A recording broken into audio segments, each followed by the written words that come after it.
Welcome to the flowerschool.com video library. I'm Leanne Kessler, Director of the Floral Design Institute, and today I get to share with you a fabulous wedding compote centerpiece.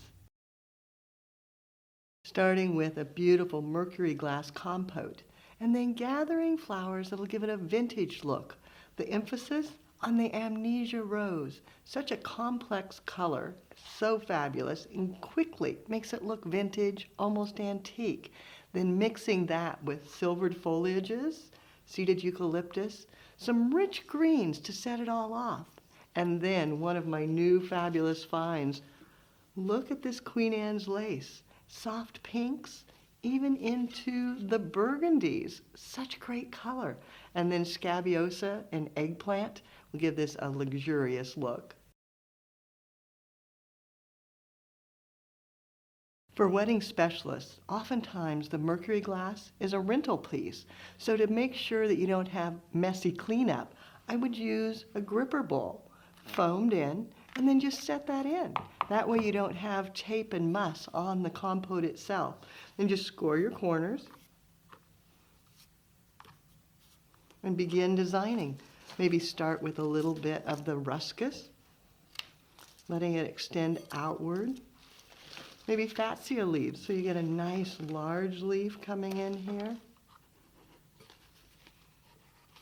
And going back, coming out the opposite side, going long and low. Then of course we've got the grayed foliage, which is so fabulous. Tucking it in.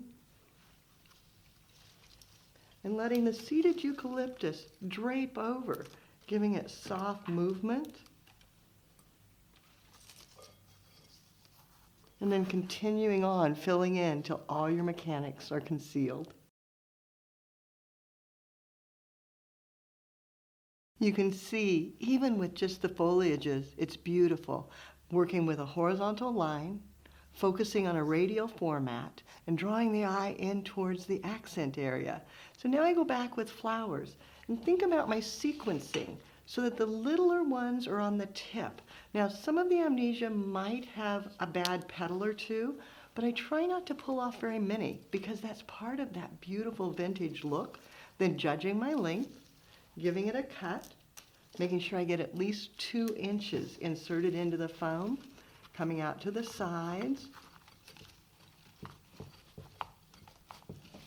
and then repeating on the opposite side, again, choosing one of the smaller blooms,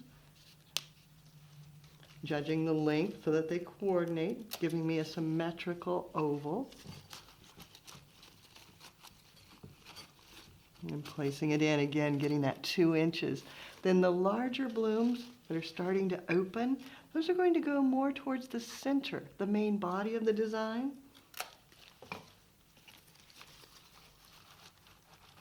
And then as the roses open and evolve, you notice the color will change. So it becomes much more lavender. That again is part of this rose's beauty. It's so amazing. So maybe tucking it down below, creating depth. A little bit shorter than the first one. Drawing the eye in. And then of course, a centerpiece is two-sided, so bringing it to the opposite side. And then as you work, drawing out from the center to the sides, back and forth, filling it in completely in the oval form. To finish the design, the fabulous texture of the Queen Anne's lace, giving it a cut, and then feeding it in, bringing it out to the sides as well as the center and the back. Again, getting that 2-inch insertion, and the scabiosa.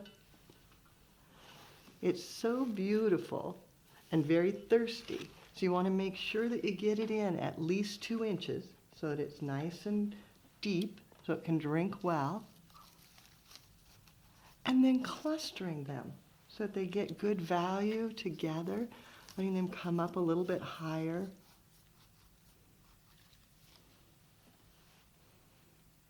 Facing them both directions, some towards the front, some towards the back, so it's all the way around. There really isn't a front and a back.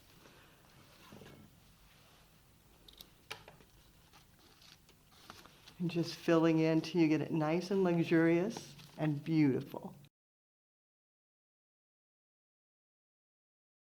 You could stop here, and it is truly lovely. But sometimes the mark of the professional is going just that little extra step. And for this, my final detail is a touch of angel wing begonia. The colors coordinate so well, and it works fabulous as a cut foliage. Just cut it from the plant and then insert it deeply into the foam, and it adds that accent that makes it extra special. As you're working on a centerpiece, it's important to work front to back all the time so that you don't end up one-sided with a front and a back. You want it to be all the way around. And in fact, some designers work with a turntable.